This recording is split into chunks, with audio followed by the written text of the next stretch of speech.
Hello there everyone, welcome back to the channel. My name is Botox Media, and today we're doing another video about that Nintendo Direct we had last week. Now, instead of talking about, Xenoblade Chronicles 3 or Mario Strikers Battle League or Splatoon 3, and I'll get to those games in future videos, today I want to talk about something that not a lot of people have been talking about recently. It was a pretty big topic when the Switch was new, but I want to talk about Square Enix's Nintendo Switch support basically throughout the entire console's life, and just kind of ramble about it because after that latest Nintendo Direct, I am shocked by how much Square Enix is supporting this platform.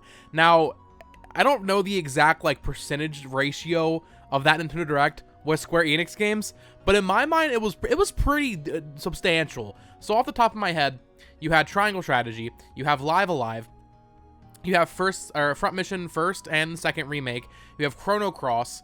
I think they showed Chocobo GP, maybe. Just a bunch of Square Enix games in these Nintendo Directs, and just coming out on the Switch constantly. Banger after banger. We have Dragon Quest HD 2D coming out probably maybe later this year or next year. There is just a ton of support from Square Enix on the Nintendo Switch, and I want to gush about it and talk about it because out of every third-party developer, they're doing the most by far with Nintendo.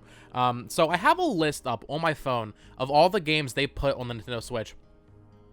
And I guess this video isn't even necessarily just about the Switch. I want to really kind of focus in and hone on the fact that Square Enix has been on their shit recently when it comes to remastering games and localizing games that have never been localized or games that have never been re-released before.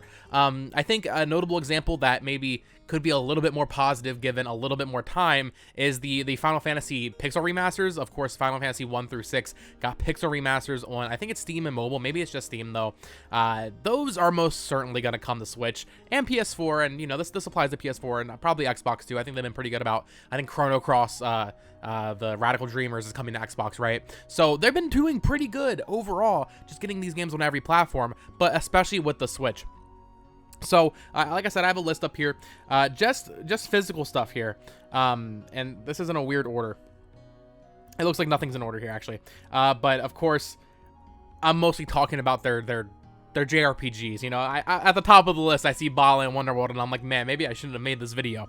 No, but you have Bravely Default 2, and of course, with that came Octopath Traveler, the entire HD 2D factor in Square Enix's game development. I don't know how big of that. I mean, that clearly is something they're very much pushing, because this is the 4th game now with Live Alive. We had Octopath Traveler, then we're getting Triangle Strategy in a few weeks, then we're getting Live Alive, the remake of that classic SNES game that never got localized. That looks amazing, by the way. That was really the catalyst for me making this video. I saw that trailer and I was like, man, that actually was honestly one of the highlights of that Nintendo Direct for me. Live Alive looks amazing. I cannot wait to play that anthology style. It almost looks like what Octopath should have been. A bunch of stories where they all have different gameplay mechanics. And, Octopath had different gameplay mechanics, but an anthology type series of games where it all culminates in one final story. I cannot wait to play that game this summer. Comes out so soon too, July, right? So that's really good.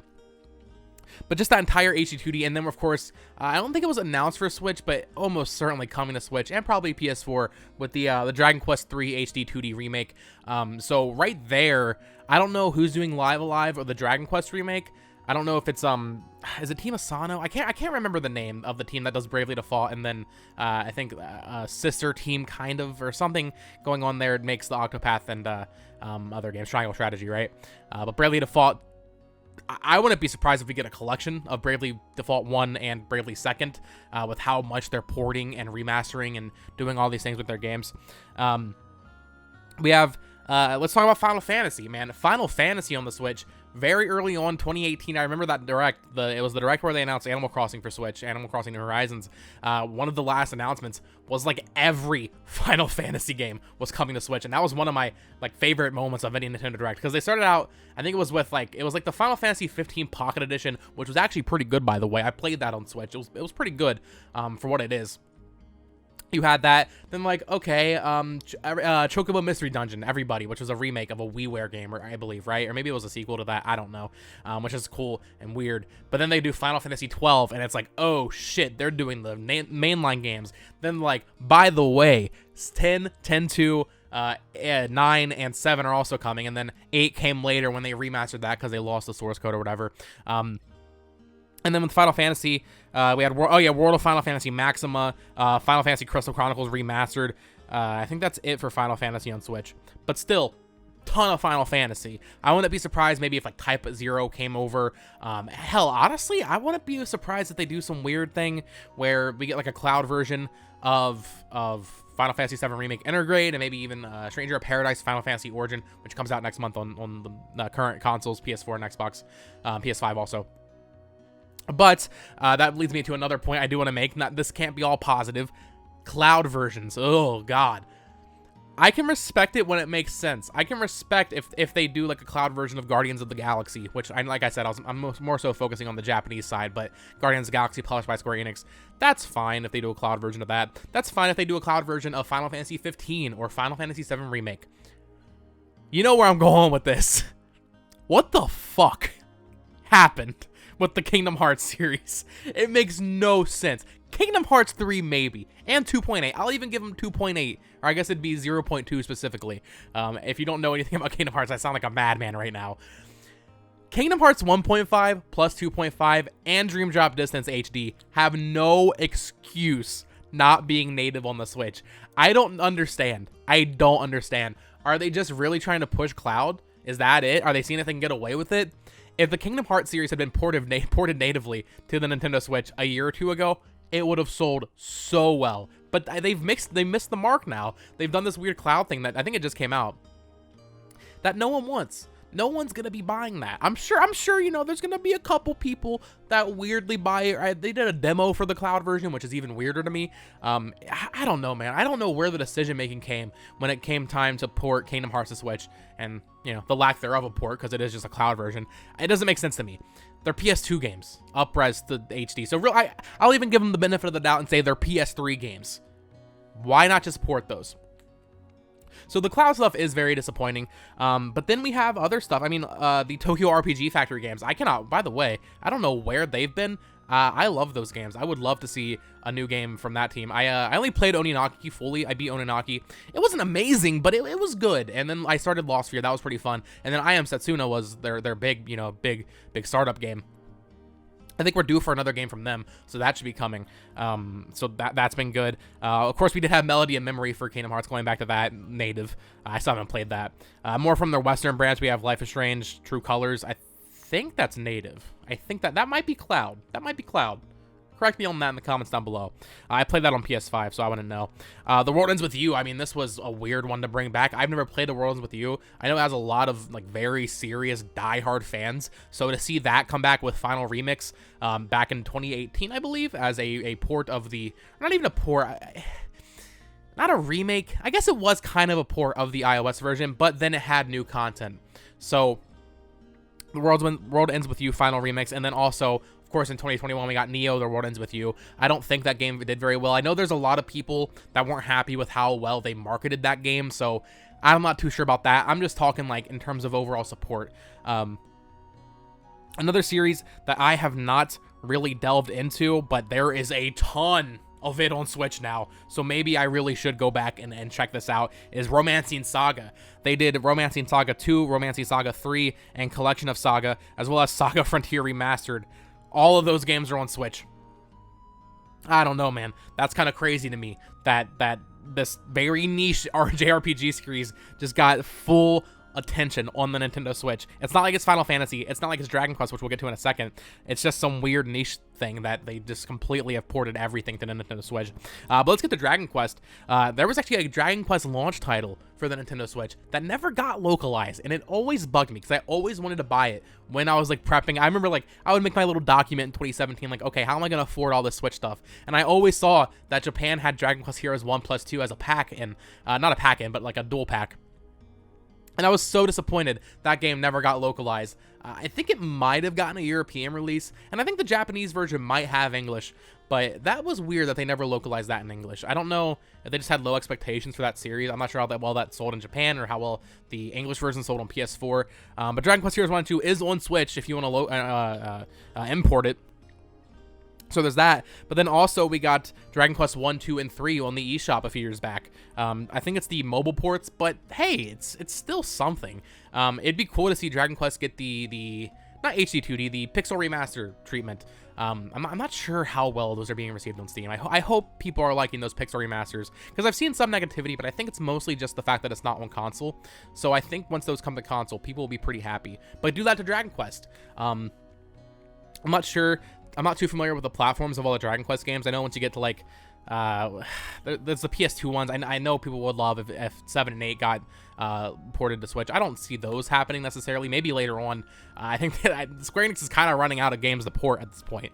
But Dragon Quest, they've been doing pretty good with that. Of course, Dragon Quest 11 was published by Nintendo. Dragon Quest Builders 1 and 2, they did really good with that stuff. And you know, maybe, now that I'm thinking about it, maybe I shouldn't give full credit to Square Enix. I'm not sure how much of a hand Nintendo has in a lot of the stuff. Of course, like a lot of this stuff, like the Romancing Saga and most Dragon Quest stuff and all the Final Fantasy ports, Nintendo had nothing to do with, except for Dragon Quest 11 and Builders. But with Triangle Strategy, Octopath, Live Alive, I mean, Nintendo's publishing these games in the West, so them getting localized, especially day and date, might entirely be because of Nintendo. But it's still cool to see this from Square Enix and Nintendo. I guess I should give them a little bit of credit here. What else do we have here? Oh, this is, I think, the final thing I wanted to talk about. This is a series that I've played the first game when they released it in this collection back at E3 2019. It's a Game Boy game. And now I'm looking at this list, and there's so many of them on Switch that I cannot wait anymore. I think I need to jump in and play some more. And that is the Mana series. So in 2019, I mean, this was like cream of the crop. Everybody wanted this to get localized. I think in 2017, the Senken Daisetsu, is that what it's called, collection came out on Switch. It's just Collection of Mana as we know it now in the West, with Final Fantasy Adventure and then whatever the other 2 Mana games are. Of course, Trial of Mana was part of that. So that got localized, came out on the eShop like immediately. That's when I played Final Fantasy Adventure for the first time. And for a Game Boy game, I ain't gonna lie, pretty good. And then of course after that, we got the Trials of Mana remake the following year, and then last year in 2021 we got Legend of Mana on the Switch. Where the hell is Secret of Mana? I don't know what happened with that, because they remade that game on PS4 and Vita, I believe. And there's also a Sword of Mana remake, I think, on PS Vita. Adventure of Mana? I don't know, man. The Mana series is weird with titles. I get it all mixed up because they remake it and give it a new title. Specifically, Sword of Mana is the remake of Final Fantasy Adventure. But I think they remade that on Vita, and they called it Adventure of Mana. Correct me, guys. I don't know what I'm talking about anymore. But yeah, I don't know. I just want to I'm making this video to give a props to Square Enix for the support of the Nintendo Switch, because I don't really know how they could be doing this any better, if I'm being honest. Obviously, yeah, Kingdom Hearts is the glaring bad spot, but in terms of just the sheer quantity is what impresses me. And just, I mean, obviously, yeah, like, this kind of applies to every platform, because Octopath is on Xbox and Steam. I'm sure Triangle Strategy will make its way there. Live Alive probably will too, right? But I'm a Nintendo channel, so I'm gonna focus on the Nintendo aspect. But yeah, I just wanted to talk about Square Enix today. I've been feeling it. I've been really excited to play the Mana series and maybe even Romancing Saga, and especially Live Alive. That is what really sparked this discussion in my brain, because seeing that game in that Nintendo Direct was really damn nice, and just the sheer quantity of Square Enix representation in that Nintendo Direct was quite impressive. But let me know what you guys think of Square Enix's support on the Nintendo Switch. As of 2022, I think they're doing pretty damn good. Every month it feels like there's something from Square Enix out. In the next few weeks, there's like multiple games. You have Chrono Cross, you have Chocobo GP, Triangle Strategy, a lot of stuff, man.